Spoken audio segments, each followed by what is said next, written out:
बाहर से खंडर, अंदर से आलीशान ससुराल। भला हो तुम्हारा कांति बहन कि तुम मुझे इस गर्मी में अपने घर में पंखे के नीचे बैठाती हो, वरना हम गरीब खंडहर जैसे घर में रहने वाले लोगों के लिए ये पंखा तो एक सपना है। अरे बहन, तुम्हारा घर खंडहर जैसा है तो क्या हुआ, हमारा कौन सा आलीशान घर है। हमारा भी ठीक ही ठाक है जो भी है, पर हम गरीबों से तो बहुत अच्छा है। और तुम्हें पता है, मैं सोच रही थी अपने दूसरे बेटे की भी शादी करवा दूं। अरे मैंने तो यूं ही कह दिया कि तुम्हारा घर ज्यादा बुरा नहीं है, पर सच बताऊं तो तुम्हारे जितने गरीब हमारे आसपास कोई नहीं है। तुम्हारे घर के मर्दों को तो रात में नौकरी करनी पड़ती है या वहाँ छोटा मोटा काम करते हैं। तुमसे ज्यादा गरीब कौन हो सकता है। और इसमें तुम सोच रही हो कि बहू लेकर आओगी, भला कौन ही माँ बाप तुम्हें अपनी बेटी देंगे। खुद तो ऐसे करिए जैसे कोई आलीशान ससुराल की सास हो। मुझसे ज्यादा खंडहर है तेरा घर। 4 नोटों की गड्डी मुंह पर फेंक के मारूंगी ना, तब पता चलेगा कौन अमीर है कौन गरीब। अभी मेरी असलियत नहीं पता है ना, इसलिए मेरा मजाक उड़ा रही है। क्या हुआ शारदा बहन, किस सोच में पड़ गई। बात तो तुम लोग सही कह रहे हो, हम गरीबों के पास रखा ही क्या है, पर कोई ना कोई तो लड़की होगी जो मेरे दूसरे बेटे का हाथ थामेगी। मैं कल ही पंडित जी से बात करूंगी। इतना कहकर शारदा अपने पड़ोसन के घर से निकलती है और पास ही अपने घर दीवार टूटी छत वाले छोटे से घर में आती है, जहां सभी जमीन पर बैठे होते हैं। ऐसी रात होती है, शिवानी घर के कोने में सो रही होती है, तभी पूरा परिवार बात कर रहा होता है। बेटा, आज मैं काम करने उस बंगले में चला जाता हूँ जो हमने कल देखा था। हाँ। माँ, तुम कहाँ जाओगी। तो पापा के साथ चला जा, मैं शिवम के साथ एक पड़ोसन के घर काम पर चली जाती हूँ। इतना कहकर पूरा परिवार चुपके से घर से निकल जाता है। रामलाल और राघव एक तरफ जाते हैं, वहीं शारदा शिवम के साथ घर से निकल जाते हैं। ऐसी रात बीतती है। अगली सुबह पूरा परिवार सो रहा होता है। वहीं रामलाल शारदा शिवम के साथ एक मंजिल के आंगन में आते हैं। अरे तुम लोग यहाँ क्या कर रहे हो। पंडित जी, हम अपनी गरीबी की शिकायत करने नहीं आए हैं, भगवान से हम आपसे बात करने आए हैं। मुझसे क्या बात करनी है आप लोगों को। पंडित जी, आपको मेरे दूसरे बेटे के लिए लड़की ढूंढनी है। यह है मेरा बेटा। क्या आपके परिवार के लिए बहू ढूंढनी है। माफ कीजिएगा, इतनी गर्मी में बिना पंखे के छोटे से टूटे फूटे घर में आप लोग रहते हैं। भला कौन माँ बाप अपनी बेटी ऐसे घर में विदा करेंगे। और मैं झूठ बोलकर किसी लड़की की जिंदगी बर्बाद नहीं करना चाहता आपके घर की बहू बनाकर। क्या मतलब पंडित जी, हम गरीबों के बच्चों की शादी नहीं होती है क्या। हाँ जी, जरूर होती है, पर पहले अपने खंडर जैसे घर को एक आलीशान घर बनाइए, तब कोई लड़की उसे अपना ससुराल बनाएगी। अब जाइए यहाँ से। पंडित की बात से नाराज रामलाल शारदा अपने बेटे शिवम को लेकर घर चले आते हैं और पूरा परिवार एक साथ बैठकर बातें कर रहा होता है। यह शादी ब्याह में दिमाग खराब हो जाता है। रात भर यहाँ वहां मेहनत करो और अब दिन में जागकर शादी की बात करो। अरे तो क्या बेटे की शादी नहीं करवाएंगे हम। इतनी मेहनत कर किस लिए रहे हैं, बेटे की शादी तो करवानी ही पड़ेगी ना। शादी तो करवाएंगे, पर अब हम किसी के भरोसे नहीं रहेंगे कि कोई हमें लड़की बताएगा तब हम उससे शादी करेंगे। हम खुद ही अपने बेटे के लिए लड़की ढूंढेंगे। हाँ ये ठीक है, हम खुद ही अपने बेटे के लिए लड़की ढूंढेंगे और किसी गरीब घर की लड़की ढूंढेंगे जो शांत, सुशील और घरेलू हो। हाँ बिल्कुल, ऐसी लड़की जिसे हमारी गरीबी से परेशानी भी न हो और न ही हमारे रात में काम करने से कोई परेशानी डाले। शहर की लड़कियां तो काफी तेज होती हैं। पास ही के गांव में मेरी बहन रहती है। गांव में कोई लड़की ढूंढेंगे तो हमें सब हमारी पसंद की मिलेंगी। मैं अभी अपनी बहन से बात करती हूँ। मम्मी जी, आप अपनी बहन से बात कैसे कीजिएगा, वो गांव में रहती है, हम यहाँ रहते हैं और हमारे पास कोई फोन भी नहीं है। उसकी चिंता तू मत कर बहू, वो अपने गांव के बाहर शहर में सब्जियां लेने आती है ना, मैं कल वहीं जाकर उससे बात कर लूंगी।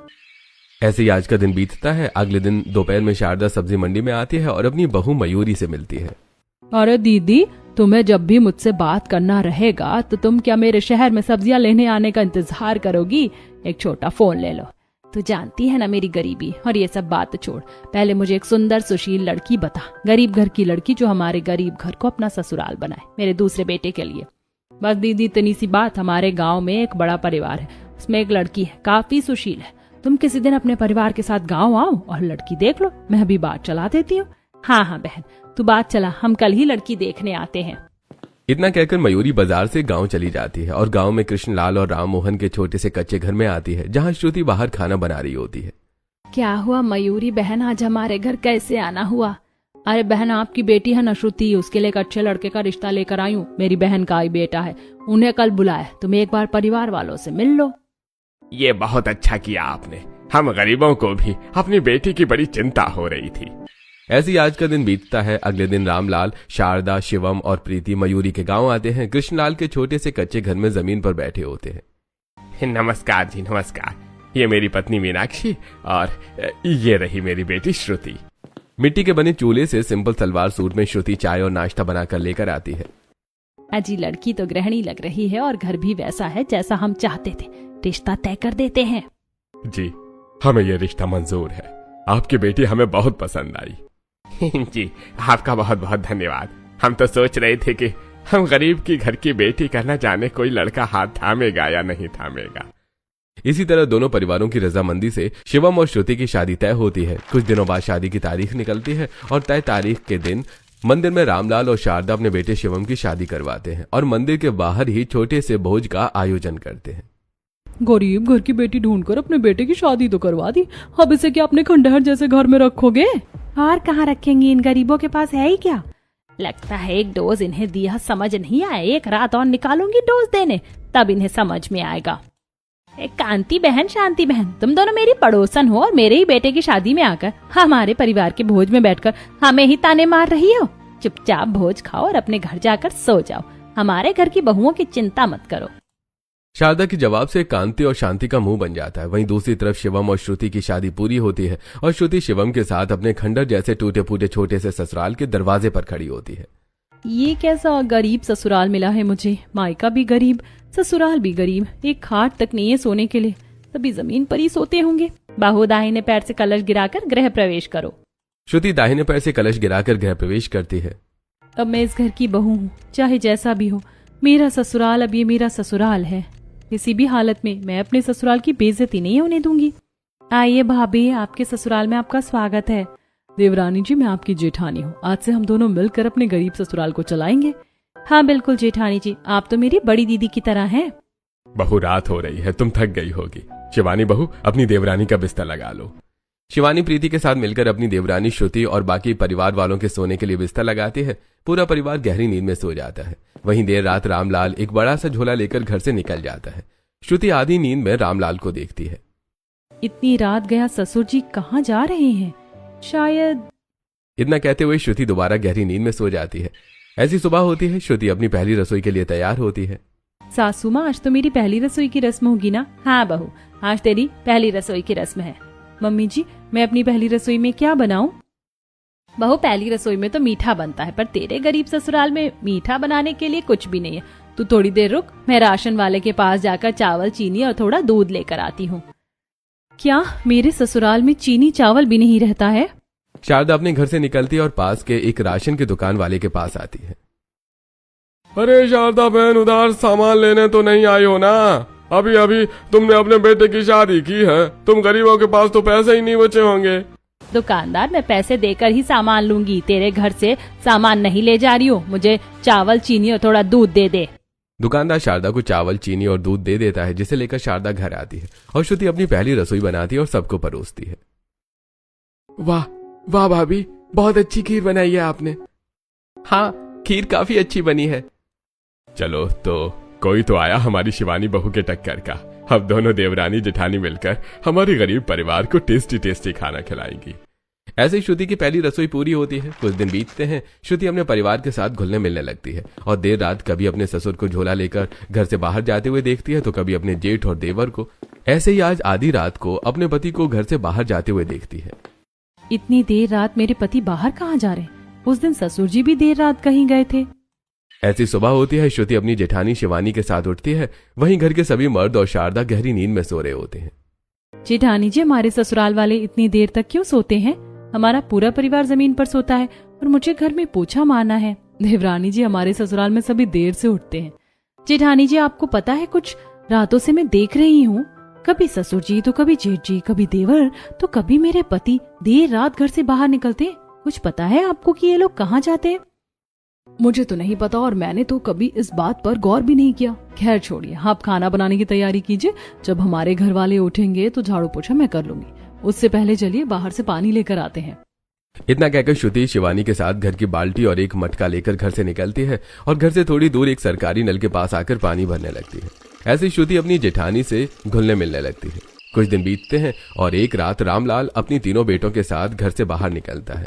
वहीं थोड़ी देर बाद शारदा भी उठकर घर से बाहर निकलने लगती है। तभी श्रुति उठकर शारदा के पास आती है। क्या हुआ मम्मी जी, रात के 1 बजे आप कहाँ जा रही हैं? अरे ये लड़की उठ कैसे गई? सारा दिन इस गरीबी में काम करने के बाद रात में इसकी नींद कैसे खुल जाती है? अरे नहीं बहू, मैं कहाँ जा रही हूँ, मैं तो बस ठंडी हवा खाने दरवाजे पर आई थी। घर में बहुत गर्मी लग रही है। अच्छा तो फिर ससुर जी, जेठ जी, देवर जी और मेरे पति, वो लोग बड़े बड़े झोले लेकर घर से क्यों बाहर गए हैं? मैं कुछ दिनों से देख रही हूँ वो अक्सर देर रात बाहर जाते हैं और आज तो सभी साथ में चले गए। बहू, वो तेरे पापा जी और तेरे ये पति, वो बहू वो। शारदा जवाब देने में घबराई रहती है। तभी रामलाल अपने बेटों के साथ वापस आ जाता है। क्या हुआ बहू, अपनी सास के सामने क्यों सीआईडी बनी है? हमसे पूछ, हम बताते हैं। नहीं पापा जी, मैं सीआईडी नहीं बन रही। वो तो मैं बस पूछ रही थी कि आप लोग देर रात कहाँ जाते हैं। अरे बहू, हमारा गरीब परिवार है, हमें दिन में नौकरी नहीं मिली, इसलिए रात में काम करना पड़ता है। मैं पास के ही एक स्कूल में रात में चौकीदारी का काम करता हूँ ताकि इम्पोर्टेंट कागजात सुरक्षित रहे और स्कूल में कोई चोरी ना हो। और जी, आप क्या काम करते हैं? मैंने कभी पूछा नहीं। मुझे जो काम मिल जाता है मैं वो कर लेता हूँ। फिलहाल मनरेगा में कंस्ट्रक्शन का काम कर रहा हूँ जो रात में ही होता है। और जी आपने बताया नहीं, आप क्या काम करते हैं? रात भर जागकर 2 पैसे कमा कर लाता हूँ। इतना काफी नहीं है क्या कि मैं क्या करता हूँ तुम्हें ये जानना है? हाँ, जाओ जाकर सो जाओ। बात तो सही है, रात भर जागकर काम करना कोई आसान बात थोड़ी है। मैं इन्हें काम करने देती हूँ। इतना कहकर श्रुति अपनी जेठानी के साथ वापस जाकर सो जाती है। ऐसे कुछ दिन बीतते हैं। श्रुति अपने पग फेरे के लिए अपने मायके आती है। बेटी, तू अपने ससुराल में खुश तो है ना? हमने बिना ज्यादा तहकीकात के तेरी शादी करवा दी थी। हाँ, मैं बहुत खुश हूँ। गरीब ससुराल है पर मेरे सास ससुर, जेठानी, जेठ, देवर देवरानी, नंद, पति सब अच्छे हैं। अच्छा बेटी, तेरे पति क्या काम करते हैं? अब इन्हें क्या बताऊँ मेरे पति क्या काम करते हैं? उन्होंने तो मुझे बताया ही नहीं है। अरे बोलती क्यों नहीं, बता। मुझे नहीं पता वो क्या काम करते हैं, बस अपने पिता और भाई के साथ कुछ ना कुछ काम करते हैं। ऐसा कैसे हो सकता है कि तेरे पति काम करते हैं और तुझे पता ही नहीं? बड़ी बुद्धू लड़की है। पूरा परिवार श्रुति का मजाक बनाता है। ऐसी श्रुति की पग फेरे की रस्म पूरी होती है और श्रुति अपने मायके से ससुराल आ जाती है। कुछ दिन बीतते हैं और एक दिन श्रुति के मोबाइल पर उसके ससुराल से फोन आता है। कैसी है श्रुति बेटी? चाची मैं तो ठीक हूँ, आप लोग कैसे हैं? बेटी हम सब भी ठीक है। तुझे याद है ना, तेरी बहन रानी का जन्मदिन है। ज्यादा तो नहीं पर कुछ लोगों को हम उसके जन्मदिन में बुला रहे हैं। तू भी आ जाती तो अच्छा रहता। ठीक है, मैं सासू माँ से बात करके आती हूँ। इतना कहकर श्रुति शारदा के पास आती है। किसका फोन था भाभी? किससे बात कर रही थी? मेरी चाची का फोन था, उनकी बेटी का जन्मदिन है, उन्होंने बुलाया है। मैं जाऊँ? हाँ बेटी तू जा, पर रात होने से पहले चली आना। तुझे तो पता ही है सभी को काम पर जाना होता है। पर मैं जाऊंगी कैसे? तेरा देवर है ना, वो तुझे पहुंचा देगा। सुन राघव, अपनी भाभी को पहुंचा देना और शाम को अपनी भाभी को लेकर भी आना। ठीक है मम्मी। अगली सुबह राघव और श्रुति गांव पहुंचते हैं, जहां श्रुति अपने मायके वालों से मिलती है और रानी सुंदर सलवार सूट में तैयार सभी से हंसते खेलते बातें कर रही होती है। भाभी की बहन कितनी सुंदर है। ऐसी शाम होती है। रानी अपने हाथों से सभी के लिए खीर बनाई होती है। तभी राघव खीर खाते हुए, बहुत अच्छी खीर बनी है। क्यों देवर जी, मेरे हाथों से भी अच्छी खीर बनी है क्या? सच बताऊं तो भाभी, आपकी छोटी बहन के हाथ में आपसे ज्यादा अच्छा टेस्ट है। मुझे तो आपकी बहन के हाथों का स्वाद बड़ा अच्छा लगा। देवर जी, कहीं आपको मेरी बहन ही तो पसंद नहीं आ गई क्या? दीदी किसी भी लंगूर के साथ मेरी सेटिंग करा रही हो। कहाँ तुम्हारा देवर, कहाँ मैं? ये सुनते ही पूरा परिवार हंसने लगता है। वहीं राघव शर्मा जाता है। ऐसी रानी का जन्मदिन पूरा होता है और राघव श्रुति को लेकर अपने घर चला आता है। ऐसे कुछ दिन बीतते हैं और एक दिन पूरा परिवार साथ बैठकर खाना खा रहा होता है। मेरे तीनों बेटे, मैं सोच रही थी हमारे छोटे बेटे राघव की भी शादी करवा देती हूँ। अरे अभी तो सिर्फ 6 महीने ही हुए हैं श्रुति बहू को, अभी इतनी जल्दी दूसरी लड़की कहाँ ढूंढेंगे? आप लोगों को मेरे लिए लड़की ढूंढने की जरूरत नहीं है। मुझे एक लड़की पसंद है। ओ भैया, आपने पहले ही गर्लफ्रेंड बना रखी है और हमें बताया भी नहीं। कौन है वो लड़की? और कोई नहीं, श्रुति भाभी की चचेरी बहन रानी मुझे बहुत पसंद है। अरे तूने कब देख लिया उसे? भाभी को जब रानी के जन्मदिन में पहुंचाने गया था तब मैंने वहां रानी को देखा था। मुझे बहुत पसंद आई। अरे मम्मी, अब इसे रानी पसंद है तो इसकी शादी करवा दो। क्यों श्रुति बहू, तुझे कोई ऐतराज तो नहीं? नहीं नहीं, मुझे क्यों कोई एतराज होगा। अगर देवर जी उन्हें पसंद करते हैं और रानी शादी के लिए तैयार होती है तो आप शादी करवा दीजिए। श्रुति के कहने पर अगले दिन ही शारदा, रामलाल और राघव के साथ रानी के मायके पहुंचते हैं। आइए आइए समधन जी, समधी जी, आप दोनों का स्वागत है। अरे सुमन जी, हम आपसे कुछ जरूरी बात करने आए हैं। हाँ हाँ, अरे कहिए ना, क्या बात है। जी, हमारे छोटे बेटे राघव को आपकी बेटी रानी बहुत पसंद है और हम चाहते हैं कि आप अपनी रानी की शादी हमारे छोटे बेटे राघव से करवा दें। जी, हमें तो इसमें कोई ऐतराज नहीं है। हम दोनों बहनें एक ही घर में रहेंगी, हंसी खुशी दोनों का जीवन बीतेगा। दोनों परिवारों की रजामंदी से राघव और रानी की शादी तय हो जाती है। कुछ दिनों बाद शिवम की तरह ही मंदिर में राघव रानी से शादी होती है। बाहर छोटा सा भोज होता है और रानी दुल्हन बनकर राघव के साथ अपने ससुराल चली आती है। रानी बहू, दाहिने पैर से कलश गिराकर अपना गृह प्रवेश करो। रानी दाहिने पैर से कलश गिराकर गृह प्रवेश करती है और श्रुति रानी और अपने देवर के लिए बिस्तर लगाती है। देवरानी जी, एक दिन मैंने आपके लिए बिस्तर लगाए थे, तब आप जेठानी थी, अब मैं जेठानी बन गई हूँ। दीदी, ये देवरानी जेठानी तो ठीक है, पर हम दोनों बहनें हैं, ये भूलना मत। तुम दोनों जितनी भी बहनें हो, पर बड़ी दीदी तो मैं ही रहूंगी। शिवानी के इतना कहने पर पूरा परिवार हंसने लगता है और खुशी खुशी सभी सो जाते हैं। ऐसी रात बीतती है। अगली सुबह रानी अपनी पहली रसोई बनाती है। हमारा परिवार गरीब जरूर है, पर आप लोग बहुत अच्छे। मुझे मेरा ससुराल बहुत पसंद आया। तुम्हें हमारा घर पसंद आया, यही हमारे लिए बहुत बड़ी बात है। हमारे तीनों बहुएं कमाल का खाना बनाती हैं। शिवानी बहू हो या श्रुति बहू हो या हमारी नई रानी बहू हो, तीनों के खाने में बहुत स्वाद है। हम गरीब हैं, वरना तुम्हें जरूर कुछ न कुछ नेक देते। नहीं नहीं, हमें कोई नेक नहीं चाहिए, आप तो बस पेट भर खाना खाइए। ऐसे ही रानी की पहली रसोई पूरी होती है। कुछ दिन बीतते हैं। रानी श्रुति के साथ अपने पग फेरे के लिए अपने मायके आती है, जहाँ सभी साथ में बैठे होते हैं। रानी बेटी, मुझे पता है श्रुति का ससुराल बहुत अच्छा है, पर तू वहाँ खुश है ना? हाँ हाँ, मैं वहाँ बहुत खुश हूँ। राघव मुझे बहुत अच्छे से रखता है। अच्छा रानी बेटी, तेरा पति काम क्या करता है? मैंने तो कभी राघव से पूछा ही नहीं कि वो क्या काम करता है। भाभी को पता होगा। भाभी आप बताइए। मुझे तो अपने पति का नहीं पता कि वो क्या काम करते हैं। देवर जी का क्या बताऊं? कैसी पत्नियां हो तुम लोग, तुम्हारे पति क्या काम करते हैं तुम्हें ये तक नहीं पता? मैंने एक बार उनसे पूछा था, पर उन्होंने नहीं बताया और फिर मैंने दोबारा पूछा भी नहीं। अरे तुम लोग ऐसा कैसे कर सकती हो? पति कहाँ जाता है, क्या काम करता है, किससे मिलता है, ये सारी बातें पत्नियों को जरूर पता होनी चाहिए। हमें तो बस इतना पता है कि हमारे पति रात में काम करते हैं, क्या काम करते हैं ये नहीं पता। अरे बुद्धू लड़कियों, पता करो। क्या पता तुम्हारे पति का कहीं बाहर चक्कर चलता हो या कुछ और ही काम करते हो, उनके बारे में पता करो, समझी? समझ गई माँ, अब हम अपने पतियों के बारे में पता करेंगे, क्योंकि जैसा दीदी ने बताया वो हमारे पूछने पर सही जवाब नहीं देंगे, इसीलिए अब हम चुपचाप पता करेंगे। रानी अपने पग फेरे की रस्म पूरी करके अपने ससुराल लौट आती है और एक दिन शिवानी, श्रुति और रानी अपने ससुराल से कुछ दूर एक आम के पेड़ के पास कच्चे आम तोड़ रही होती हैं। जेठानी जी, जेठ जी क्या काम करते हैं? मुझे नहीं पता वो अभी क्या काम कर रहे हैं। तुम्हें तो पता ही है हमारे परिवार के मर्द रात में काम करते हैं। जेठानी जी, हमें पता करना होगा कि हमारे पति क्या काम करते हैं। श्रुति दीदी ने बताया कि ससुर जी स्कूल में चौकीदारी करते हैं, पर आधी रात को कभी 2 बजे कभी 1 बजे जाते हैं और 4 बजे तक आ भी जाते हैं, पर स्कूल तो शाम से ही बंद होता है ना। ऐसी कौन सी चौकीदारी होती है? ठीक है, अगर तुम लोग कहती हो तो हम अपने पति और ससुर जी के बारे में पता करेंगे कि वो क्या काम करते हैं। पर हमारी ननद प्रीति तो हमेशा मेरे पीछे लगी रहती है। हमारी नंद तो खुद ब खुद थक जाएगी, कब तक हम पर नजर रखती रहेगी, कभी तो उसे नींद आएगी। ऐसी रात होती है। हमेशा की तरह रामलाल अपने चारों बेटों के साथ बड़ा सा झोला लेकर घर से निकल जाता है। वहीं शारदा भी कहीं चली जाती है। तभी रानी, शिवानी और श्रुति के साथ जागती है। अच्छा हुआ हमारी नंद सो रही है। अब हम सबसे पहले चुपचाप पापा जी के पीछे चलते हैं। इतना कहकर तीनों बहुएं रामलाल के पीछे चली आती हैं। रामलाल के कंधे पर एक बड़ा सा झोला होता है और रामलाल जंगल की तरफ जा रहा होता है। कि पापा जी कहाँ जा रहे हैं? जरूर पापा जी कोई गलत काम करते हैं, तभी इतनी रात में चुपके से जंगल की तरफ जा रहे हैं। ये क्या, पापा जी कहाँ गायब हो गए? ओहो, हमारे खुसुर फुसुर के चक्कर में इतने अंधेरे में हमारी आंखों से ओझल हो गए। चलिए घर चलते हैं, कल सुबह पूछेंगे कि कहाँ गए थे। ऐसी रात बीतती है और फिर अगली सुबह। ससुर जी, आप क्या काम करते हैं? बहू, तुम्हें तो पता है मैं चौकीदारी का काम करता हूँ।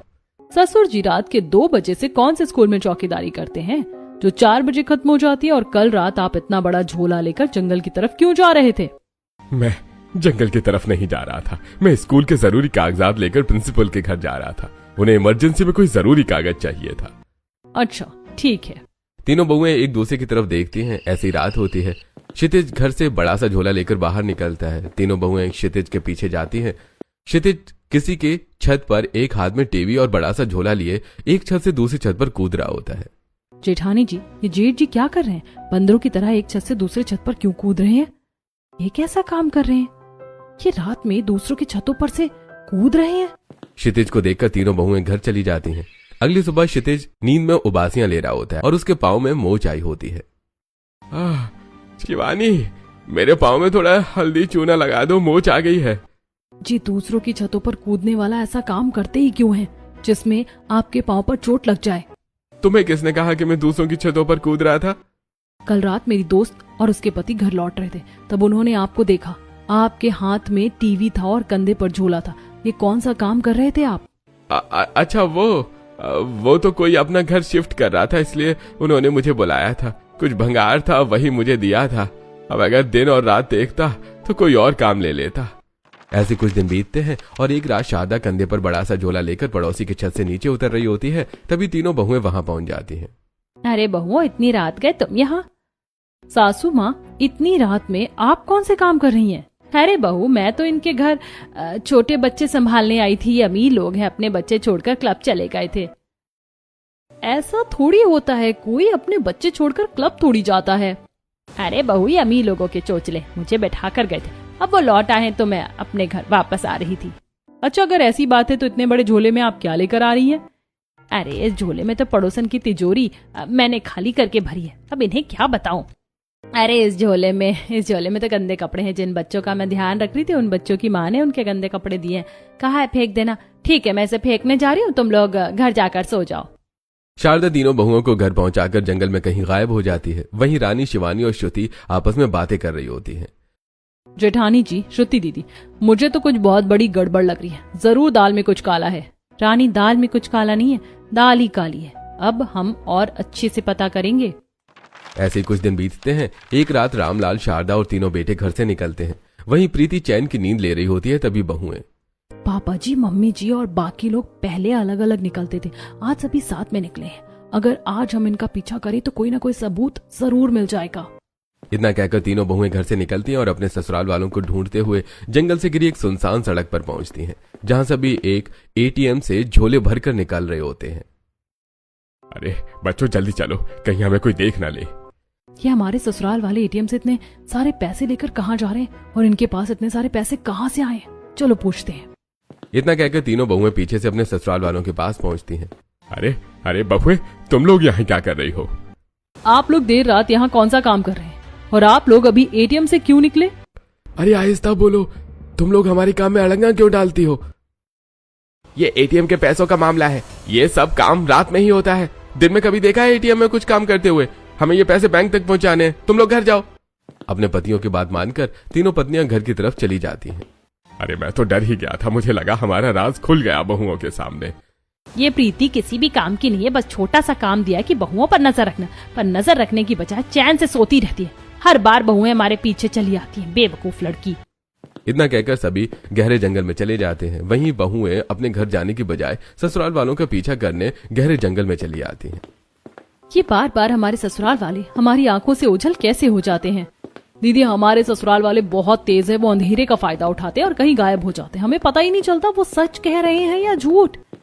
घर चलो, थोड़ी देर में सूरज उग जाएगा और हमारे ससुराल वाले घर पहुंच जाएंगे। उनके पहुंचने से पहले हमें पहुंचना होगा। इतना कहकर तीनों बहुएं घर आकर सो जाती हैं। ऐसे कुछ दिन बीतते हैं। एक दोपहर तीनों बहुएं गहरी नींद में सो रही होती हैं। शारदा, बहुत दिन हो गई, इस गर्मी से मैं परेशान हो गया हूँ। आज बहुएं सो रही हैं, चलो हम लोग वहां चलते हैं। गर्मी से तो मैं भी परेशान हो गई हूँ। ठीक है, चलिए चलते हैं। इतना कहकर रामलाल और शारदा घर से बाहर निकलते हैं। वहीं तीनों बहुएं अपनी आंखें खोलती हैं और चुपके से अपने सास ससुर का पीछा करने जंगल में चली आती हैं। हमारे ससुर अंधेरे का फायदा उठाकर बहुत तेज बनते थे ना, आज तो दोपहर में जंगल में आए। अब चाहे कुछ भी हो जाए, ये हमारी आंखों से ओझल नहीं हो पाएंगे और हम जान जाएंगे कि ये लोग कहाँ जाते हैं। इतना कहकर तीनों बहुएं अपने सास ससुर का पीछा करने लगती हैं और धीरे धीरे रामलाल और शारदा गहरे जंगल में जाते हुए एक खंडर जैसे घर के पास चले जाते हैं। हमारे सास ससुर गर्मी से परेशान होकर इस खंडहर में आए हैं और हमारी आंखों से ओझल होकर भी ये लोग इसी खंडहर में आते थे। ये सब बहुत अजीब लग रहा है। नहीं दीदी, जरूर इस खंडहर में कोई राज है। चलिए अंदर चलकर देखते हैं। इतना कहकर शिवानी, श्रुति और रानी खंडहर के अंदर आती हैं। खंडहर के अंदर एक दीवार पर पुरानी तस्वीर टंगी होती है। तस्वीर देखते ही रानी तस्वीर उतारती है और सामने दीवार दरवाजे की तरह खुल जाती है। ये देखिए दीदी, इस खंडहर के अंदर से एक रास्ता जाता है और ये फोटो फ्रेम इसकी चाबी है। तीनों बहुएं आगे बढ़ती हैं। सामने एक आलीशान महल होता है। तीनों बहुएं अंदर आती हैं, जहां महंगी मूर्तियां, सोफे, एलसीडी टीवी, महंगे फ्रिज और दूसरी महंगी चीजें रखी होती हैं। पापा जी, मम्मी जी, ये आप लोग क्या क्या कर रहे हो और ये सब क्या है? अरे अरे बहुआ, तुम लोग यहाँ कैसे आ गई? पापा जी, मम्मी जी, हम लोग यहाँ आपका पीछा करके आए हैं। अब बिना झूठ बोले हमें सच बताइए कि आलीशान बंगला किसका है और आप लोग यहाँ क्या कर रहे हैं? बहू, तुम लोग नाराज मत हो, ये तुम्हारा ससुराल है। अगर ये हमारा ससुराल है तो ये खंडहर में क्यों छुपा हुआ है और आपने इसके बारे में हमें कभी कुछ बताया क्यों नहीं? बहुओं, हमने अपने ससुराल को खंडहर में इसलिए छुपाया ताकि तुम्हारे आलीशान ससुराल पर किसी की नजर ना लगे। मम्मी जी, अगर ऐसी बात है तो अब हम यहीं रहेंगे। हम क्यों छोटे घर में परेशान हो? हाँ बहू, हम खुद ही तुम्हें बताने वाले थे। ये सब तुम अब बहुओं का ही मेहनत है। तुमने ही हमारे परिवार को साथ दिया, तभी हम मेहनत करके ये आलीशान बंगला बना पाए। आज से हमारा पूरा परिवार यहीं रहेगा। रामलाल, शारदा, तीनों बेटे, तीनों बहुएं और प्रीति खंडहर में छुपे आलीशान ससुराल में रहने लगते हैं। ऐसे कुछ दिन बीतते हैं। एक दिन तीनों बहुएं आलीशान ससुराल के किचन में आती हैं, जहां महंगे किचन इक्विपमेंट्स रखे होते हैं। किचन में इतना सारा सामान है, मुझे पता भी नहीं था। यहाँ इतना राशन है, ओवन है और कितनी सारी मशीनें हैं। ऐसे कुछ दिन बीतते हैं। रामलाल, शारदा और तीनों पति रोज घर में कुछ न कुछ चीजें लेकर आते हैं। कभी वॉशिंग मशीन, कभी फ्रिज और कभी गाड़ी लाकर गैराज में खड़ी करते हैं। हमारे पास पहले से इतनी सारी चीजें हैं, फिर ये लोग इतना सारा नया सामान क्यों लेकर आते हैं? क्यों लाते हैं छोड़ो, ये कैसे लाते हैं ये सोचो। क्योंकि सब कुछ नया है लेकिन सील पैक नहीं है और पुराना भी नहीं है। तीनों बहुएं आपस में बात कर रही होती हैं। तभी रामलाल, शारदा और तीनों पति हॉल में आते हैं और सोफे पर बैठकर ढेर सारे गहने देख रहे होते हैं। ससुराल वालों की आवाज सुनकर बहुएं हॉल में आती हैं। इतने महंगे महंगे गहने, ये सब कहाँ से आए? कहाँ से आए बहू? हम तुम्हारे लिए लेकर आए। तुम्हारे पति ने कड़ी धूप में और रातों में जाग कर तुम्हारे लिए बनवाए हैं। आप लोग सच कह रहे हैं हमसे? हाँ हाँ बहू, बिल्कुल सच कह रहे हैं। शारदा के इतना कहते ही आलीशान ससुराल में पुलिस इंस्पेक्टर आशुतोष और कौशल्या चली आती हैं। पापा मम्मी, हमारे खंडहर में छुपे घर में पुलिस कहाँ से आ गई? यह घर किसका है? यहाँ सारा सामान चोरी का है। इन सब चीजों की शिकायत हमारे पास आई है। पुलिस इंस्पेक्टर, ये घर तो हमारे सास ससुर का है। तुम लोगों का ससुराल चोर है। हमें तो पहले ही शक था कि हमारे ससुराल वाले चोर हैं और सभी मिलकर चोरी करते हैं। पुलिस रामलाल, शारदा और तीनों पतियों को गिरफ्तार कर लेती है। अरे आप लोग यहाँ आए कैसे? हमारा आलीशान घर तो एक खंडहर में छुपा हुआ है। आपकी बहुओं की बदौलत आए हम यहाँ। एक दिन गांव में कुएं के किनारे तीनों बहुएं पानी भर रही होती हैं। तभी पुलिस इंस्पेक्टर आशुतोष और कौशल्या आते हैं। क्या हुआ इंस्पेक्टर, आप हमारे गांव में क्यों आए हैं? एक लैम्बोर्गिनी चोरी हुई है। उसकी लोकेशन इसी गांव के जंगल में बता रही है, पर हमें मिल नहीं रही। क्या आप लोगों में से किसी को कुछ पता है? इंस्पेक्टर, आप हमें उस गाड़ी का नंबर बता दीजिए। अगर हमें कहीं दिखी तो हम आपको जरूर बताएंगे।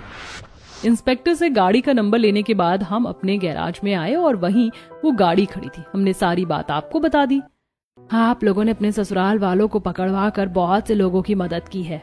पुलिस खंडहर में छुपे आलीशान घर को अपने कब्जे में ले लेती है और पूरे ससुराल को जेल में बंद कर देती है। वहीं तीनों बहुएं मिलकर दर्जी का काम शुरू करती हैं और मायके वालों के साथ हंसी खुशी अपना जीवन बिताने लगती हैं।